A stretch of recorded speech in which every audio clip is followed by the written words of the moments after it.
Paling tidak kita bisa membangunkan mereka yang mungkin dalam keadaan pun.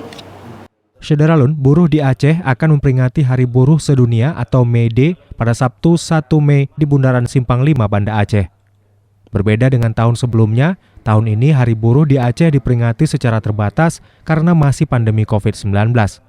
Hal itu disampaikan oleh Ketua Aliansi Buruh Aceh, Saiful Mar, yang didampingi Sekjen Aliansi Buruh Aceh, Habibie Insun SE, dan sejumlah pengurus saat berkunjung ke kantor harian Serambi Indonesia.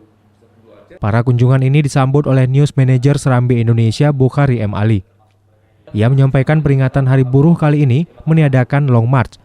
Peserta aksi hanya membentangkan spanduk di Bundaran Simpang 5 untuk menginformasikan mengenai aspirasi para buruh sekaligus sebagai pengingat jika besok adalah Hari Buruh.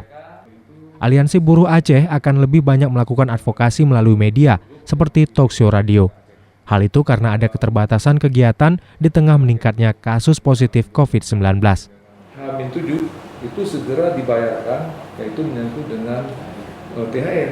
Nah, ini juga kita berharap sangat pemerintah, walau dalam kondisi COVID seperti ini, jadi hak-hak masyarakat, hak-hak buruh itu, hak-hak pekerja juga tidak boleh ketinggalan. Nah, yang keempat, khusus untuk Aceh ini kita juga berharap banyak perusahaan-perusahaan yang belum menjalankan UMP, upah minimum provinsi ini. Ya.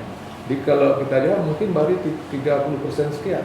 Ya, jadi ini tidak ada alasan bahwa undang-undang itu mengharuskan bahwa semua perusahaan atau dunia usaha membayarkan, yaitu dari Banda Aceh, Henry, Serambi On TV.